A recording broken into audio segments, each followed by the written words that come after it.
ଆଉ ଗୋଟେ ଜିନିଷ ଆପଣମାନଙ୍କୁ କହୁଛି, ଆମ ପାଖକୁ ଆସିଥିଲେ ଆମର ଜଣେ ଇଣ୍ଡିଆନ୍ ଆର୍ମି ଆଜି ଜାନୁଆରୀ 26ରେ। ଆଉ ତାଙ୍କୁ ଆମେ କିଛି କଥା ପଚାରିବା, ମାନେ କ'ଣ କହୁଛନ୍ତି ଦେଖିବା, ଚାଲ। ଆଉ ଭାଇ ଆମର ଏଇଠି ଠିଆ ହେଇଛନ୍ତି, ଭାଇଙ୍କି ଆମେ ଟିକେ କିଛି ପଚାରିବା। ଏଠି ଦେଉଛନ୍ତି ପତାକା ଉତ୍ତୋଳନ ଆଜି ହେଉଛି ଜାନୁଆରୀ 26ରେ। ଭାଇଙ୍କି ଆମର କିଛି ପଚାରିବା। ତ ଭାଇ ଆଜି ଜାନୁଆରୀ 26ରେ ଆପଣ କ'ଣ କହିବାକୁ ଚାହୁଁଛନ୍ତି? ମାନେ କିଛି ସ୍ୱାଧୀନତା। ଭାଇ ହେଉଛନ୍ତି ଜଣେ ମାନେ ଯାହାକୁ କହନ୍ତି ଦେଶ ପାଇଁ ସୁରକ୍ଷାରେ ଯିଏ ନିୟୋଜିତ। ଭାଇ ହେଉଛନ୍ତି ଜଣେ ସେ ଇଣ୍ଡିଆନ୍ ଆର୍ମି। ଇଣ୍ଡିଆନ୍ ଆର୍ମିକୁ ଆମେ ସାଲ୍ୟୁଟ୍ କରୁ। ଆଜି ଆମେ ସାଲ୍ୟୁଟ୍ କରୁ। ଆଜ୍ଞା। ସିଏ ଜଣେ ଓଡ଼ିଆ ଲୋକ କେତେ ସେଠି କାମ କରନ୍ତି, କେମିତି କାମ କରନ୍ତି, ଆଜି ତାଙ୍କଠୁ ବୁଝିବା। ମାନେ ଆପଣ ତ ବହୁତ ଦିନ କାମ କରିଛନ୍ତି ଇଣ୍ଡିଆନ୍ ଆର୍ମିରେ କାମ କଲେ। ଆପଣ ପୁଣି ଜାମ୍ମୁ କାଶ୍ମୀର ଭଳି ଜାଗାରେ ଯୋଉଠିକି ସବୁବେଳେ ନକ୍ସଲଙ୍କର ଆତଙ୍କବାଦୀଙ୍କର ଗୋଟେ ଡର ଥାଏ, ସେଠି ବି ଆମର ଓଡ଼ିଆ ଅଫିସର ଆଇଜି ଡିଜି ସବୁ ଅଛନ୍ତି। ନିଶ୍ଚିନ୍ତ। ଆପଣ କେମିତି କାମ କରୁଛନ୍ତି? ମୁଁ କାମ ତ ଆକ୍ଚୁଆଲି ଟେକ୍ନିକାଲ ଇଏ ପାଇଁ ମୁଁ ଯାଇଥିଲି, ମୋର ପଢ଼ାପଢ଼ି କମ୍, ତଥାପି ମୋତେ ନେଇଯାଇଥିଲେ। ମୁଁ ଜାମ୍ମୁ କାଶ୍ମୀର ଜାଗାରେ ଯେଉଁ ଥଣ୍ଡା ଜାଗାରେ ଘୋଡ଼ି ହେଇ ଶୁଅନ୍ତି, ସେଇ ଜାଗାରେ ମୁଁ ଆମର ଓଡ଼ିଆ ଲୋକ, ପଖାଳ ଭାତ ଫେମସ୍। ସେ ଜାଗାରେ ପାଣି ମିଳେନି, ଏକ କରିବା କୋଉ ଜାଗା ନାହିଁ, ପାହାଡ଼ ଉପରେ। ମୁଁ ସେଠି ଲୋକଣ୍ଡି ଆଉ ପଖାଳ ଭାତ ନେଇକି ମୁଁ ଯାଏ। ଆମ କମାଣ୍ଡର ଲୁଚେଇକି ଫୌଜିରେ ଆର୍ମିରେ ପଖାଳ ଭାତ ମାନେ ବହୁତ କଷ୍ଟରେ। ହଁ, ମୁଁ ତାକୁ ଲୁଚେଇ ନେଇଯାଏ, ଖାଏ, ଖାଇକି କାମ କରେ। 15 ଦିନ ଭିତରେ ଗୋଟେ ପାର୍କ ବନେଇଦେଲି। ଯେଉଁ ପାର୍କ ଭିତରେ ଆମ କମାଣ୍ଡର ମୋତେ ହାର ମାନିଲା, 15 ଦିନ ଭିତରେ କଲୁ କେମିତି ତୁ କାମରେ? ମୋର ଏକ୍ସପିରିଏନ୍ସ, କିନ୍ତୁ ମୋର ପଇସା ନାହିଁ। କମାଣ୍ଡର ପଇସା ଖର୍ଚ୍ଚ କଲା। ତାପରେ ଯେତେବେଳେ ତାଠୁ ଉପରେ କମାଣ୍ଡର ଆସିଲେ, ଗୋଟେ ଯେଉଁ ଓରିର ଯେଉଁ ହେଇଥିଲା ସର୍ଜିକାଲ ଷ୍ଟ୍ରାଇକ୍ ଯେଉଁ କରାହେଇଥିଲା, ସର୍ଜିକାଲ ଷ୍ଟ୍ରାଇକ୍, ସେଇ ଟାଇମ୍ରେ ଗୋଟେ ଜେନେରାଲ ସାହେବ ଆସିଲା, କହିଲା ଆରେ 15 ଦିନ ଭିତରେ ଏତେ କାମ କେମିତି କଲି? ମୁଁ ଓଡ଼ିଆରେ କହୁଛି, ହିନ୍ଦୀରେ ମୋତେ କହୁଥିଲା। ସାର୍ ମୁଁ କିଛି କରିନି, ଯାହା କରିଛି ମାହାଣା କରିଛି।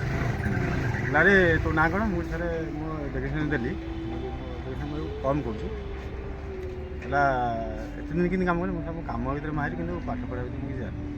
ସାଙ୍ଗେ ସାଙ୍ଗେ ମୋ ନାଁ ନେଇଦେଲେ, ଗୋଟେ ପୁରସ୍କାର ମୋତେ ଦେଲେ, ଯେଉଁଟାକି ମୋର ଆଜିକା ଡେଟ୍ରେ ସାର୍ଟିଫିକେଟ୍ ଲାଗିଛି। ମୁଁ ପାଇଛି। 15 ଦିନ ଭିତରେ ଗୋଟେ ପାହାଡ଼ ଉପରେ ପାର୍କ ବନେଇବା ଛୋଟ କଥା ନୁହେଁ। ତାପରେ ଦିନେ ଆମ ଓଡ଼ିଆ ଲୋକ ଖାଇବାକୁ ଟିକେ ପ୍ରୋବ୍ଲେମ୍ ହେଲା, ଖାଇବା ପିଇବା ପ୍ରୋବ୍ଲେମ୍। ଆମ ଓଡ଼ିଆ ଲୋକ ଖାଇବା ଗାଧୁଆଟା ଆମର ଫେମସ୍, ସେ ଜାଗାରେ ମିଳିଲାନି ମୋତେ।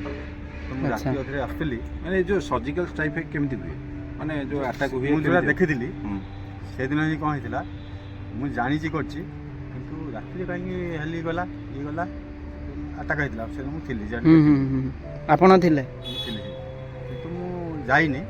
ଆମେ ଷ୍ଟଲ୍ କଲେ, ଆମେ ସେ ପାଖରେ ଥିଲି। କୁହାଯାଉଛି ନା କିଛି କାହାକୁ ଶିଖଉଛି, କିଛି ଜଣା ହେଲା। ଗାଡ଼ି ଗଲା, ହେଲି ଯାଇକି ହେଲି ଆଇଲା ପରେ 2 ଦିନ ପରେ ଜଣା ପଡ଼ିଲା। ଆକ୍ଚୁଆଲି ଅଗଷ୍ଟ 15 ଥିଲା। ସରି, ଅଗଷ୍ଟ 15 ନୁହଁ, ହଁ ଅଗଷ୍ଟ 15 ଥିଲା। ସେଦିନ ହିଁ ମୋତେ ମିଳିଲା। ଏତେ ପାର୍ଟି କାହିଁ ହେଉଛି? ନାଁରେ ସର୍ଜିକାଲ ଷ୍ଟ୍ରାଇକ୍ ଏମାନେ ମାନେ ଯେଉଁ ସର୍ଜିକାଲ ଷ୍ଟ୍ରାଇକ୍ ହୁଏ କାହାକୁ କିଛି କୁହନ୍ତିନି, ସବୁ ସିକ୍ୟୁରିଟି ନା ଆମର, ସବୁ ସିକ୍ୟୁରିଟି ଆମର ଥାଏ। କିନ୍ତୁ ଗାଡ଼ି ଗଲା, ଗାଡ଼ି ବାଇ ରୋଡ଼ ଗଲା, ହେଲି ରାତିରେ 2ଟା ରାତିରେ ବାହାରିଲା। 2ଟା ରାତିରେ ବାହାରିଲା, ଆରେ 2ଟା ରାତିରେ ହେଲି କମ ଯାଉଛି। 3ଟା ହେଲି ଗଲା। 3ଟା ହେଲି ଗଲା ପରେ କାହିଁ ଗଲା? 3ଟା ହେଲି ଗଲା ପରେ କ'ଣ ହେଲା ନା, ଯାଇଥିଲେ ସେମାନେ ଆସିଲେ କ'ଣ ପାରାମିଲିଟାରୀ ବେଲ୍ରେ ଯାଇଥିଲେ। ସେମାନେ ଯାଇକି ସର୍ଜିକାଲ ଷ୍ଟ୍ରାଇକ୍ କରିକି ପଳେଇଲେ। ଆକ୍ଚୁଆଲି ପାକିସ୍ତାନ ବାଲା କ'ଣ ଇଏ ମାନେ ପାକିସ୍ତାନୀ ବାଲା ଆତଙ୍କ ନାଇଁ, ଆମ ପାଖରେ ଯେଉଁଟା ଅଛି ତାଙ୍କ ପାଖରେ ସେଇଟା ନାହିଁ। ରାତିର ଯେଉଁଟା ଦେଖିବାଟା ଆମ ପାଖରେ ଅଛି, ତାଙ୍କ ପାଖରେ ଇଣ୍ଡିଆରେ ଅଛି, ତାଙ୍କ ପାଖରେ ନାହିଁ। ତାଙ୍କ ପାଖରେ ନାହିଁ। ଏମାନେ ରାତିରେ ଯେଉଁଟା ଚଷଣ୍ଡ ଲଗେଇ ଦେବ, ରାତିଟା ଦିନ ଭଳିଆ ଦେଖା। ଯଦି ହେବ, ଯଦି ପାକିସ୍ତାନ ଆମ ସହିତ ଜିତିଯିବ, ନା ଇଣ୍ଡିଆ ଜିତିବ। ଇଣ୍ଡିଆ ଜିତିବ ନା? କାହିଁକି ଜିତିବ ନା, ଆମ ପାଖରେ ଜିତିବ, ତାଙ୍କ ପାଖରେ ସେତିକି ଜିନିଷ ନାହିଁ। ମାନେ ଆମ ପାଖରେ ଯେତିକି ହତିଆର ଜିନିଷ ଅଛି, ତାଙ୍କ ପାଖରେ ସେତିକି ନାହିଁ ଆଉ। ଆଚ୍ଛା, ଆମେ ରାତିରେ ଯଦି